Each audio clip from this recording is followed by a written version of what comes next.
Ma'am அடுத்தது கும்பராசி.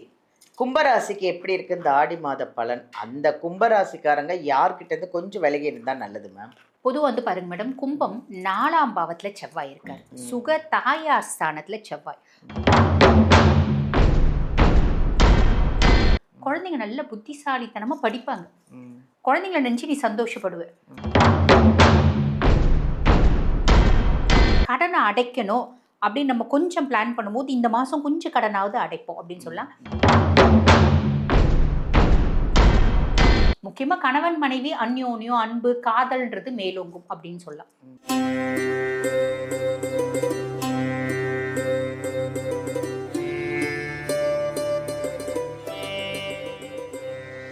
நீங்களும் ஜாதகம் கற்றுக்கணும், ஜோதிடம் கற்றுக்கணும் அப்படின்னு ஆசைப்பட்டீங்கன்னா, வீடியோலேருந்து நம்பர் எடுத்து எங்கள் தீபா அருளாளன் மேடம் கிட்ட நீங்கள் காண்டாக்ட் பண்ணி, நீங்களும் அஸ்ட்ராலஜர் ஆகலாம்.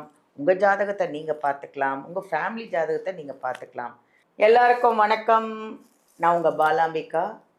உலகமெல்லாம் பார்த்து ரசித்து எங்களுக்கு ஒரு பாசிட்டிவான கமெண்ட் எல்லாம் கொடுத்து எங்கள் ஜோதிடர் யுகம் சேனலை வந்து இவ்வளோ ஒரு சக்ஸஸ் ஆக்கி பிரபலமாக்கி உங்களுக்காக நாங்கள் நிறைய ஜோதிடர்களை நிறைய ஒரு விஷயங்களும் உங்களுக்காக எடுத்துகிட்டு வந்துட்டுருக்குறோம். இந்த 12 ராசியும் எப்படி இருக்குன்னு ஒவ்வொரு விசேஷமும் நாங்கள் ஒரு இதுக்காக உங்களுக்காக கொண்டு வந்துட்ருக்கோம்.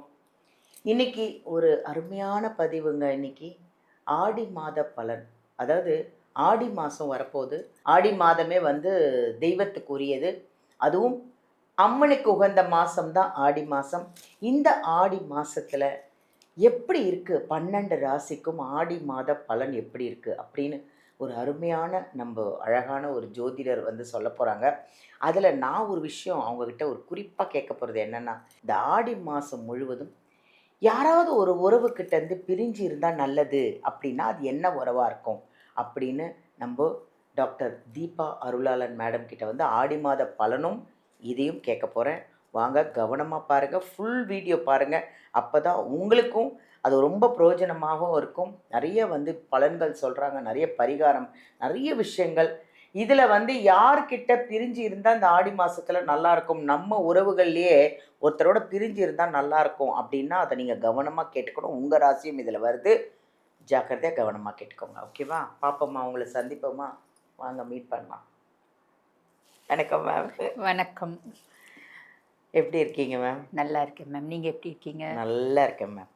நீங்கள்லாம் இருக்கும்போது எங்களுக்கு என்ன மேம் கவலை? எனக்கு ஏதாவது பிரச்சனைனா நான் மேம்க்கு கால் பண்ண போகிறேன்.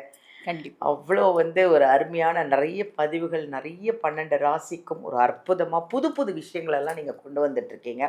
அப்படி தான் இன்றைக்கி நம்ம வந்து ஆடி மாத பலன் பார்க்க போகிறோம். ஏன்னா அம்மனுக்கெல்லாம் உகந்த மாதம் வந்து ஆடி மாதம். ஃபஸ்ட்டு மேம், ஆடி மாதம் பலன் எப்படி இருக்கும் அப்படின்னு சொல்லுங்கள்.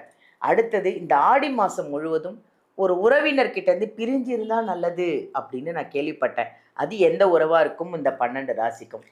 கண்டிப்பாக மேடம். பொதுவாகவே பாருங்க, இந்த ஆடி மாதம் அப்படின்னாலே பார்த்தீங்கன்னா ஆடிப்பட்டம் தேடி விதை அப்படிம்பாங்க. ஆடி மாத காத்துக்கு அம்மியும் பார்த்தீங்கன்னா அசையும் அப்படிம்பாங்க. அதே மாதிரி பார்த்தீங்கன்னா மேடம், துள்ளி திரியும் சிங்கத்தின் மீது ஏறி பவனி வரும் தூயவளாம் அம்பிகையை உகந்த, அதாவது அம்பிகையை பார்த்தீங்கன்னா வழிபாடு பண்ண உகந்த மாதம் ஆடி மாதம். ஆடி மாதம் அம்பிகைக்கு மட்டும்தானா? இல்லையே, முருகப்பெருமானோட வழிபாடுக்கும் ஆடி மாதம் தான் அப்படின்னு சொல்லலாம். நம்மளோட பித்ருக்களுடைய வழிபாட்டுக்கும் நம்ம பார்த்தீங்கன்னா ஆடி மாதம் எத்தனையோ விஷயங்கள் ஆடியினோட பெருமைகள் இருக்க தான் செய்து, அதை ஒரு பதிவாகவே சொல்லலாம். மேம் அடுத்தது கும்பராசி. கும்பராசிக்கு எப்படி இருக்குது இந்த ஆடி மாத பலன்? அந்த கும்பராசிக்காரங்க யார்கிட்டேருந்து கொஞ்சம் விலகி இருந்தால் நல்லது மேம்? பொதுவாக பாருங்க மேடம், கும்பம் 4ஆம் பாவத்துல செவ்வாய் இருக்காரு. சுக தாயார் ஸ்தானத்துல செவ்வாய். அப்ப இவங்களோட ஹெல்த்ல கொஞ்சம் கவனமா இருக்கணும். 2வது அம்மா கிட்ட இருந்து தான் விலகி இருக்கணும். ரீசன் என்ன அப்படின்னா மேடம், நான் 2 வார்த்தை பேச எங்க அம்மா ஒரு நாளெல்லாம் கஷ்டப்பட, பெத்த தாய் மனசை கஷ்டப்படுத்தின பாவம், நான் காயப்படுத்தின பாவம், அதுக்கு நான் ஆளாயிடுவேன் அப்படின்னு சொல்லலாம். ரொம்ப சிம்பிளாக மேடம், அம்மாவுக்கு ஒரு டயபெட்டிக் இருக்குது, பிபி இருக்குது, டாக்டர்ஸ் நிறைய டயட் சொல்லியிருக்காங்கன்னு வச்சுக்கோங்களேன். அம்மா பெருசாக அதை ஃபாலோ பண்ணல அப்படின்னா நம்ம என்ன பண்ணுவோம்? உனக்கு உன் மேலே அக்கறையே இல்லையா? டாக்டர் சொன்னால் செய்ய மாட்டியா? நீ எல்லாம் நாத்துக்கு தான் உயிரை வாங்குறியோ அப்படின்ற மாதிரி சாதாரண ஒரு வார்த்தை பேசிடுவோம். ஆமாம். பேசினா பெத்த தாய் ரொம்ப கஷ்டப்படுவாங்க. கஷ்டப்படுறாங்க அப்படின்னும் போது நம்மளுக்கு அது தக்கம் இருக்குது தானே மேடம்? நிறைய பேர் அம்மா பொண்ணு சண்டை வந்துட்டு இருக்கு மேடம். அடிக்கிறவங்களாம் இருக்கிறாங்க மேடம், அடிச்சிடுறாங்க கோவம் வந்துச்சுன்னா. அப்ப அந்த கோவம் சில அம்மாக்களும் அப்படி செய்யறாங்கன்னு வச்சுக்கோங்க. நம்ம எல்லாரையுமே வந்து பாத்தீங்கன்னா ஒரு மேம் வெளியே இருந்து இன்னும் சொல்ல முடியாது. அவங்க அந்த காலத்துல இருக்க மாதிரியே இருக்காங்க. ஆ. இப்ப மாறிடுச்சு. அது அவங்களுக்கு புரிஞ்சுக்க புரிஞ்சுக்க முடியல. ஸோ அப்ப இது வந்து பாத்தீங்கன்னா, அந்த கோபம், தாபம் இதெல்லாம் அம்மா கிட்ட காமிக்கிற மாரி சூழ்நிலை வரும். நீ வந்து கொஞ்சம் விலகியே இருக்கிற அப்படின்னா, நீ பெருசா வந்து அந்த கோப, தாபத்த காமிக்க வேண்டாம். ஆமா. ஏன்னா அது காமிக்கிறதுக்கான இன்னும் சூழ்நிலை நல்லது ஏற்படாது. வேற. கொஞ்சம் விலகி நல்லது, இருக்கிறது. நல்லது. ஸோ பெத்த தாய்கிட்ட இருந்து தான் விலகி இருக்கணும் அப்படின்னு ம். சொல்லலாம்.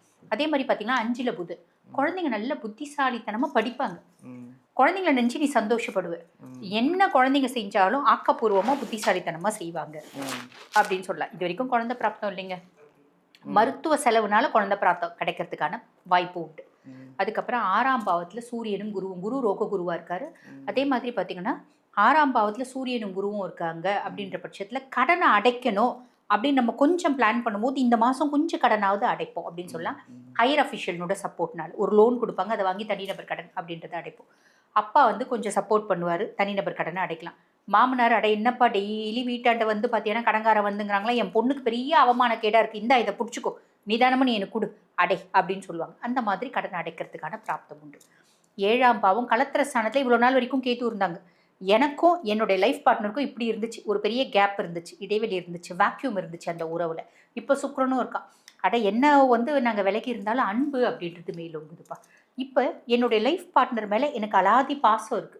ஒரு ரொமான்டிக்கா இருக்கு. ரீசன் என்ன அப்படின்னா சுக்கிரன் அங்க வந்து உட்கார்ந்துட்டு இருக்கான். இதுவரைக்கும் திருமண பிராப்தமே கூடி வரல. நெறைய பேருக்கு திருமண பிராப்தம் அப்படின்றது கூடி வரும். நல்ல வசதியான வீட்டு பொண்ணு, வெளிநாட்டுல இருக்க பொண்ணு, வசதியான வீட்டு பையன், வெளிநாட்டுல இருக்க பையன்லாம் வரதுக்கான வாய்ப்பு உண்டு மேடம். இது முற்பகுதியில். முக்கியமா கணவன், மனைவி அந்யோன்யம், அன்பு, காதல்ன்றது மேலோங்கும் அப்படின்னு சொல்லலாம். இப்ப அதானே பிரச்சனை. கணவன் மனைவிக்குள்ள காதலே இல்ல. அதானே வந்து லைஃப் ஓடிட்டு இருக்கு. சரி, இப்ப பிற்பகுதியில சொல்லணும் அப்படின்னா செவ்வாய் 5ஆம் பாவத்துல. குழந்தைங்க என்ன சொன்னாலும் ஓகே, எப்படி சொன்னாலும் ஓகே. நீ தான் சாமி குட். நான் தான் அம்மா தான் வந்து பார்த்தீங்கன்னா தப்பு. இவ்வளோ நாள் உன்னை புரிஞ்சுக்கல. இனிமே இப்படி நான் புரிஞ்சுக்கிறேன் கண்ணு. அப்படின்ற மாரி குழந்தைங்க கிட்ட அன்பா, அரவணைப்பா போறது நல்லது. எது சொன்னாலும் வந்து பார்த்தீங்கன்னா, ரொம்ப பதுசா சொல்றது நல்லது அப்படின்னு சொல்லலாம்.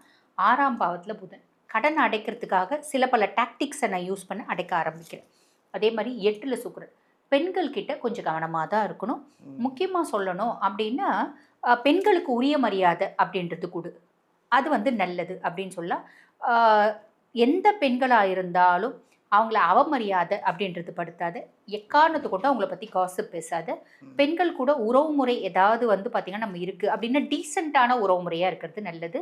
நம்ம நெகட்டிவ் நோக்கி போக வேண்டாம். Super ma'am. நல்ல பாசிட்டிவான ஒரு விஷயம். நன்றி நன்றி மேம். நன்றி.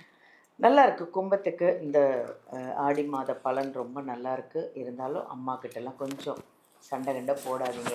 1000 இருந்தாலும் நம்மள 10 மாதம் சுமந்து பெத்த தாய். கோவமா இருந்தாலும் மன்னிச்சிருங்க. சில பேருக்கு புரியறதில்ல. ஆனால் அதை பெருசாக எடுத்துக்கிட்டு அவங்களோட சாபத்துக்கு ஆளாகிடாதீங்க அப்படின்றது என்னோட கருத்து. மேம் இப்போது ஜோதிடம் கற்றுக்கிறதுக்கு நீங்களே வந்து நிறைய பேருக்கு கற்றுக் கொடுத்துட்ருக்கீங்க. நிறைய ஃபாரினர்ஸு, இந்தியாவில் இருக்கிறவங்க, தமிழ்நாட்டில் இருக்கிறவங்க, அப்ராடில் அமெரிக்கா, லண்டனில், சிங்கப்பூர், மலேசியாவில் எவ்வளோ பேருக்கு நீங்கள் வந்து எவ்வளோ மக்களுக்கு ஜோதிடம் வந்து கற்றுக் கொடுத்துட்ருக்கீங்க. அதனால் என்ன பெனிஃபிட்டு, எவ்வளோ பேர் கற்றுக்கிட்டு இருக்காங்க, எவ்வளோ விஷயங்கள்லாம் அதில் இருக்குது மேம்? மேடம் பொதுவா வந்து பார்த்தீங்கன்னா, இது வந்து 2 லெவல் தான் மேடம். 2 லெவல் கோர்சஸ் அப்படின்னு சொல்லலாம். ஃபர்ஸ்ட் வந்து பேசிக்ஸ் எல்லாமே சொல்லிக் குடுத்துருவோம். 2வது ஒரு அஸ்ட்ராலஜி ரிப்போர்ட் இருக்கு அப்படின்னா, ஒரு ஜாதகம் இருக்குன்னா, அது எப்படி அனலைஸ் பண்ணணும் அப்படின்றது சொல்லிக் குடுப்போம். 2 லெவல் கோர்சஸ் தான். பொதுவா எல்லாருக்குமே அஸ்ட்ராலஜி நாலேஜ் அப்படின்றது வேணும் மேடம். காரணம் என்ன அப்படின்னா, அஸ்ட்ராலஜி இஸ் சுப்ரீம் சயின்ஸ்.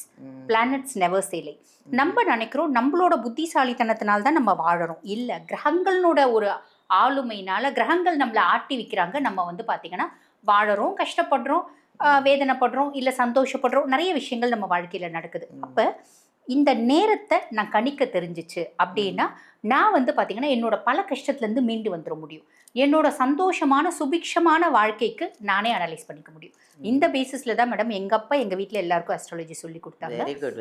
அதே மாதிரி எல்லாரும் கற்றுக்கிட்டாங்க அப்படின்னா நல்லது. இப்போ எங்கள் வீட்டில் எல்லா பிள்ளைங்களும் டாக்டர்ஸ். ஆனால் நான் சொல்லிட்டு இருப்பேன், எல்லாரும் அஸ்ட்ராலஜி கற்றுக்கணும். இன்னும் யாரும் கற்றுக்கலன்னு வச்சுக்கோங்க. ஆனால் நான் சொல்லுவேன், எல்லாரும் படிச்சுட்டு இருக்காங்க குழந்தைங்க. ஃபர்ஸ்ட் இயர், செகண்ட் இயர் படிக்கிறதே நிறைய. ஆமா, இல்ல நீ வந்து MBBS முடிச்சிட்டோன்னே அஸ்ட்ராலஜி நீங்க எல்லாரும் படிக்கணும் அப்படின்றது எங்க ஃபேமிலிக்கே நான் சொல்லி கொடுக்க போறேன். அது நல்லதுக்காக மேடம். வேற சூப்பர் சூப்பர். மேம் சொன்னதை நீங்க எல்லாரும் கேட்டிருப்பீங்க. அதனால நீங்களும் ஜாதகம் கற்றுக்கணும், ஜோதிடம் கற்றுக்கணும் அப்படின்னு ஆசைப்பட்டீங்கன்னா வீடியோலேருந்து நம்பர் எடுத்து எங்கள் தீபா அருளாளன் மேடம் கிட்ட நீங்கள் காண்டாக்ட் பண்ணி நீங்களும் அஸ்ட்ராலஜர் ஆகலாம். உங்கள் ஜாதகத்தை நீங்கள் பார்த்துக்கலாம், உங்கள் ஃபேமிலி ஜாதகத்தை நீங்கள் பார்த்துக்கலாம். ஹாப்பி தானே? தேங்க்யூ.